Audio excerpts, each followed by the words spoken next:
Leon é uma máquina de trabalho imparável, e olha só, se deixar esse cara sozinho com a rainha por 5 minutos, pô, ele já sai se libertando completamente. E eu aposto com você que tu também estaria nessa, tu também ia se libertar pra essa rainha, né que não?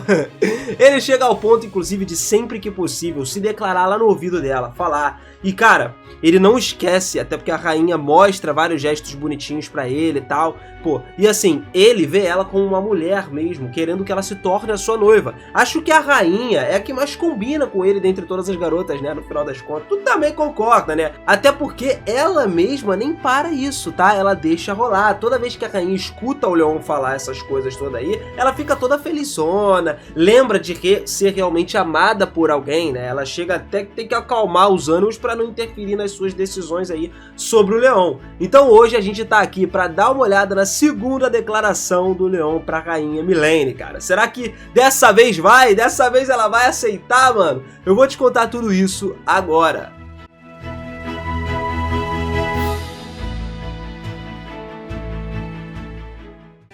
Fala, seus otakus, beleza? Eu sou o Binas e sejam muito bem-vindos a mais um vídeo aqui do canal. Galera, logo depois do Leon, Andy, Gertrude, a Mary, a Olivia, todos receberem as recompensas lá da fortuna pela parte principal do chefe da aldeia, no agradecimento de apenas terem destruído o laboratório de experimentos dos antigos humanos, né, que era todo o preço a se pagar para poder parar a ira dos monstros conhecido como Luxon, o demônio bramão que apareceu lá. O Luxon e o Leon tinham voltado para a nave companheiro, e o Luxon estava bastante exaltado, eufórico, né, porque ele realmente ia fazer algo que ele queria, que era destruir uma peça de armadura amaldiçoada que a sua amiga tinha confiado a eles, e por isso o Leon quis até ajudar. Então ele pegou a caixa onde estava armazenada, abriu ela e lá naquela caixa ele encontrou um pedaço de armadura. De fato, tinha algo bastante feio nesse pedaço aí, né? Tava para ser visto no centro da placa como se fosse um olho vindo de lá, e obviamente ele tinha características humanas e se movia de um lado para o outro, olhando tal, sem contar que também começaram a sair um pouco de tentáculos desse negócio aí, né? Ele tava tentando buscar alguma coisa para alcançar. O Leon até previu que se ele se aproximasse disso aí, dessa coisa, obviamente isso ia grudar nele, e aí quem sabe o que diabos ia fazer com ele, né? Será que ele virava o Venom? Pode ser, a gente não sabe. Então o Luxion, quando avisou sobre o perigo pro Leon, chamou as suas máquinas, os seus robôs, para pegarem nessa peça e jogar ela da nave do companheiro, justamente com a maior altitude que eles pudessem. E uma vez que isso foi feito, a nave principal do Luxion, né, aquela que tinha vários quilômetros de tamanho, apontou o canhão principal para desintegrar essa peça, essa placa metálica. E depois de usar o mesmo poder que ele usou para destruir os laboratórios dos elfos, Luxion fez essa relíquia do passado realmente se tornar vapor. Ele vaporizou aquilo ali. Quando nem sequer sobraram átomos dessa coisa, ele disse que estava com o mesmo sentimento de quando os humanos se referem que estão realizados e tal, porque ele tinha acabado de cometer um dos maiores prazeres do mundo para ele. E, cara, realmente ele estava se sentindo muito bem com isso. Só que o Leon estava bastante intrigado com o fato do Luxion destruir essa parada, ter tanto desejo assim de destruir, né? Só que ainda assim o Luxion não queria dar melhores explicações sobre isso. Ele só disse que aquela era uma aberração, era algo que não deveria existir nesse mundo. E inclusive a sua programação toda ali era projetada para ignorar a existência desse bagulho. Só que vendo como era uma coisa curiosa do destino, a princesa do Principado de Phanos, que tinha sido capturada no final da primeira temporada, né? Ela também estava acompanhando o Leon nessa aventura, ela saiu pro convés para falar com o Visconde. E ela falou para ele sobre essa peça do tesouro que eles tinham acabado de encontrar lá na ruína dos elfos. Ela queria comprar essa peça dele e realmente, porque pô, era um tesouro para ela muito importante para todo o Principado e tal, e ela inclusive estava disposta a pagar a ele uma quantidade generosa de grana, cara, por essa peça. Por um momento, o Leon gelou. Ele tava olhando perdido, ele não sabia onde enfiar a cara nesse momento, né? Pô, como é que ele ia explicar pra ela que o Luxion acabou de desintegrar aquela peça, tirou ela da face da terra? E aí foi quando ele olhou pro Luxion pra ver se ele ajudava em alguma coisa, só que o Luxion simplesmente tinha sumido, cara. Pois é, ele saiu do lugar, como se tivesse simplesmente, tipo, fica aí, Leon, chama esse problema pra tu, mata essa parada no peito aí e resolve sozinho, meu irmão. O Leon, então, voltou a ver a princesa e disse que, de alguma forma, né, tentar evitar, né, sair disso daí, pra não contar a verdade, ele comentou que ele caiu por acidente, ele tropeçou nesse negócio aí e acabou caindo no fundo do mar. Aí foi quando a Gertrude não podia nem acreditar, ela pensava que o Leon era algum idiota, algum maluco, e ainda assim disse pra ele parar a nave imediatamente, justamente para pegar essa coisa na água aí. E aí foi quando o Luxion apareceu novamente e disse que não, que ele não queria fazer isso. Ela pediu as razões para eles não fazerem isso, né? Porque eles só podem ser pessoas estúpidas, porque essa peça é algo inestimável em questão de valor. E ele diz que não vai e ponto final. E ela lá não podia fazer nada, porque quem tá mandando na nave ali são eles, é Luxon e o Leon. Depois disso ela acabou ficando incrivelmente chateada, ela chamando o Leon de tudo que é nome de xingamento aí, até de marica chamou ele. E aí ela até lançou uma frase famosa que a gente conhece de todos os vilões, independente de onde seja. Vou me lembrar disso, Leon. Você vai me pagar, vai se arrepender, né? E depois de voltar a entrar no convés de companheiro, com isso eles concluíram a missão, né? O Leon agora ele tinha que fazer o quê? Dar um relatório lá pra coroa, ir pro Palácio Real, falar sobre tudo o que tinha acontecido na aldeia dos elfos, né? Vários eventos importantes ocorridos, e eles tinham que notificar de tudo isso pro reino. De fato, ambos, tanto o Leon quanto o Luxon, estavam reclamando, né? Porque, pô, depois de uma missão cansativa, longa pra caramba, a primeira coisa que eles tinham que fazer era se render a escrever um relatório. No entanto, o dever é dever, né? Então eles têm que ir lá cumprir isso daí. Quando chegaram no palácio, eles notificaram tudo o que tinha acontecido direitinho, tudo que tinha adquirido, todas as sequências, né? Omitindo apenas aquele detalhe da desintegração da peça de armadura. Não tinham passado nem 10 minutos e aí começou a verdadeira reunião, que era a tradução de palavras para esse mundo, seria mais ou menos um banquete entre os principais nobres do reino. De fato, o Leon estava perdendo tempo nos arredores ali, porque na verdade ele não queria participar dessa reunião, porque era algo mais político. Eles começaram a falar sobre facções, sobre distribuição de poder, conspirações e mais conspirações ali na mesa, etc, etc e tal. E assim por diante, o Leon foi andando pelo corredor quando finalmente encontrou, talvez por coincidência, né, ou talvez porque ela realmente queria falar com ele, a rainha Mylene, a grandiosa rainha do nosso vídeo aqui, que queria falar com ele, inclusive mesmo no momento a sós, sozinhos. Embora geralmente o Leon tente evitar os políticos na maior medida possível, com ela as coisas são diferentes. Ele não conseguia resistir. Tinha um vínculo do coração dele que tampava essa resistência. Talvez o carinho ou o desejo dele, ou talvez uma semente de amor. Então ela levou ele para um quarto afastado, para que eles não fossem facilmente espionados por lá, para poder ter uma conversa importante referente aos últimos acontecimentos que o Leon tinha passado. E calma, não é o que você está pensando, cara. Ela não levou ele lá com segundas intenções, não. Calma lá, eu sei que tua mente está poluída, mas não foi isso não, hein? Veja bem, a rainha então acomodou o Leon, botou ele lá numa sala, ele sentou na frente dele. Ficaram cara a cara ali numa mesa onde ela tinha servido ele e eles começaram a discutir sobre tudo que ele tinha encontrado na aldeia dos elfos novamente, rendendo o relatório, né? Só que agora, na frente da pessoa interessada, que era justamente o Leon que estava interessado, aqui foi quando a Mylene fez vários questionamentos. Por exemplo, por que a princesa de Fanos, que tecnicamente é uma refém do país, é permitida a ir para uma exploração, para uma aventura onde poderia correr risco de vida? Se chegasse a ela se machucar, por exemplo, todos eles iam se incluir numa crise internacional. Mas mesmo assim, não se sabe por que os membros do Gabinete de Estado ou de outras facções políticas, como a do Marquês Frano, simplesmente não estavam tão de acordo em deixá-la tanta liberdade. Isso é estranho, né? Ela supunha. Depois de falar um pouco sobre o problema político que estavam travando, de fato, aquela facção do Marquês estava se impondo muito ultimamente. E embora ela fosse a rainha, era muito difícil para ela contrariar as decisões de uma grande parte do poder público. A Mylene sentia como se, de alguma forma, eles estivessem tentando se rebelar, mas até o momento ela não tinha provas nenhumas com relação a isso. Não tinha nenhuma forma de argumentar essa teoria que ela estava, né, criando ali, que estava sendo formulada na sua mente. Então eles falaram sobre outro ponto importante, aonde o Leon sentiu um ligeiro perigo aí, né?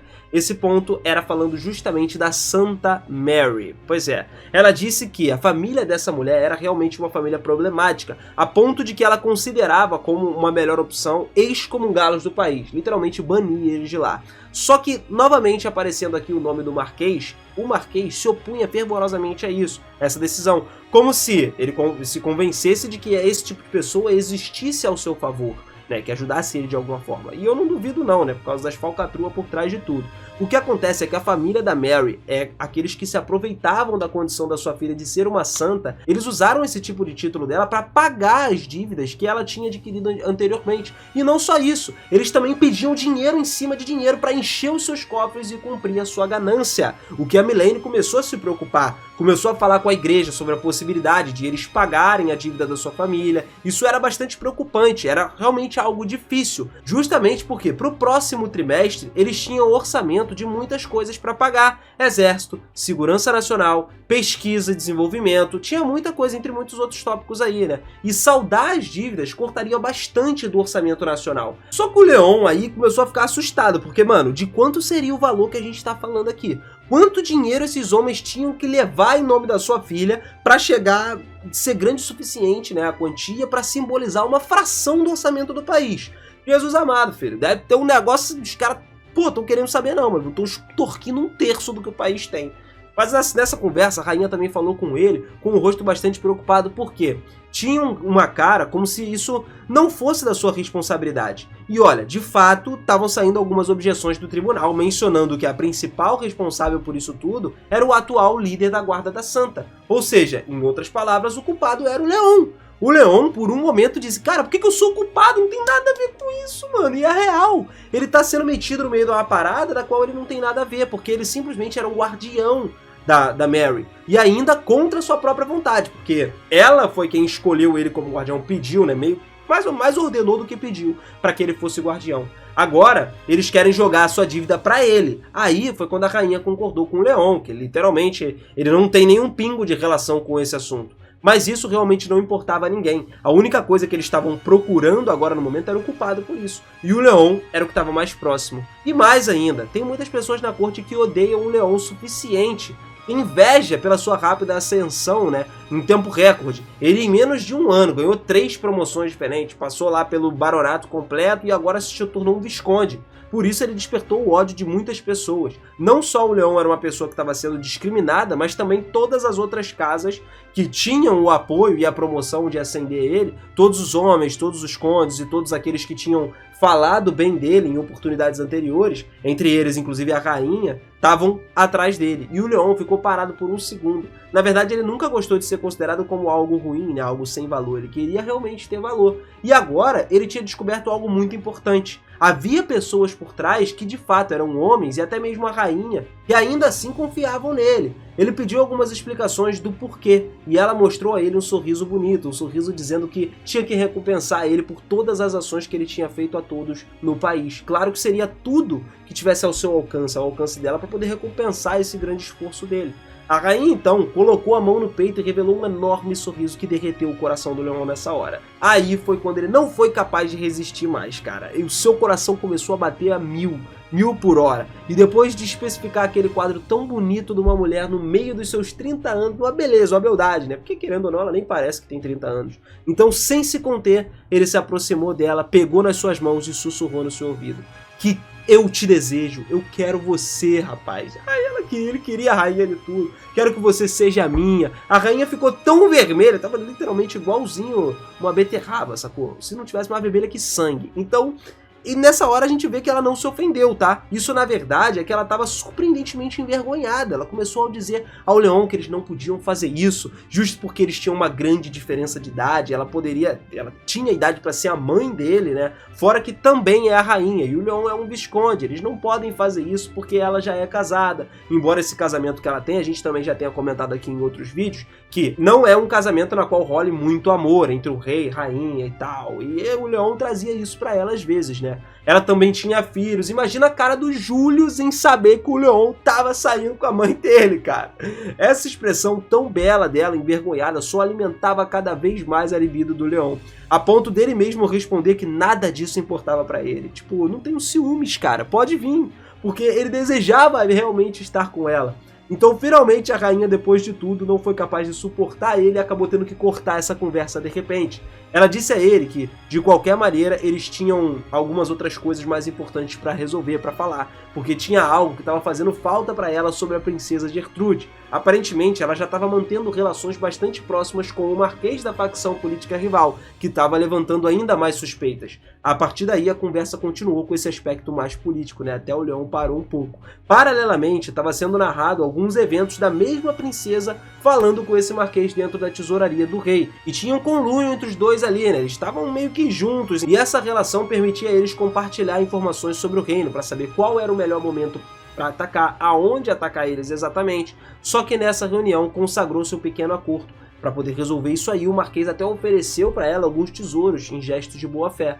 O primeiro era um pedaço da armadura similar a que o Luxion havia destruído, aquela armadura demoníaca lá. E o segundo era a flauta que ele tinha roubado do reino anteriormente. Então agora já dá pra gente começar a pensar numa coisa mais específica aí que eu sei que todos vocês devem ter pensado. A rainha no final não disse que sim, mas também não disse que não, né? Ela simplesmente teve que cortar o assunto pra uma outra coisa aí. Então a gente crê que ainda tem uma chance, rapaz. A gente ainda tem um pouquinho de esperança no final. Será que o Leon, em algum momento da história, vai conseguir fazer a rainha se render dele, se tornar noiva dele? Agora, a gente ainda tem aquele esquema deles estarem longe em relação ao posicionamento social dos dois, né? Um sendo visconde, a outra sendo rainha e tal. Mas eu não duvido do Leon se tornar o rei dessa parada também não, mano. O cara é tão brabo que ele vai chegar no final da história, sem querer subir, ele vai chegar no rei ainda, tá? Eu aposto nisso aí, de alguma forma eu quero ver eles dois juntos. Então comenta aí você também, cara. Eu quero saber a sua opinião sobre isso. O que você achou dessa jogada direta dele aí, chegar diretão e falar pra ela? E se você acha que a rainha vai render pro Leon, vai simplesmente deixar acontecer? Comenta aí. E também, no final, clica aqui do lado, cara, aqui no botãozinho, ou então clica aí embaixo pra se inscrever aqui no canal e ativar o sininho, pra você continuar ligado, continuar acompanhando essas histórias aqui com a gente e eu saber que você tá junto comigo, cara, porque ter você aqui acompanhando todos os vídeos diariamente me faz levantar firme e forte e trabalhar muito pra manter isso aqui em pé, girando junto com vocês. Tamo junto sempre, família. Obrigado. Aquele beijo no coração, um forte abraço e eu te vejo no próximo vídeo, hein? Até a próxima. Valeu!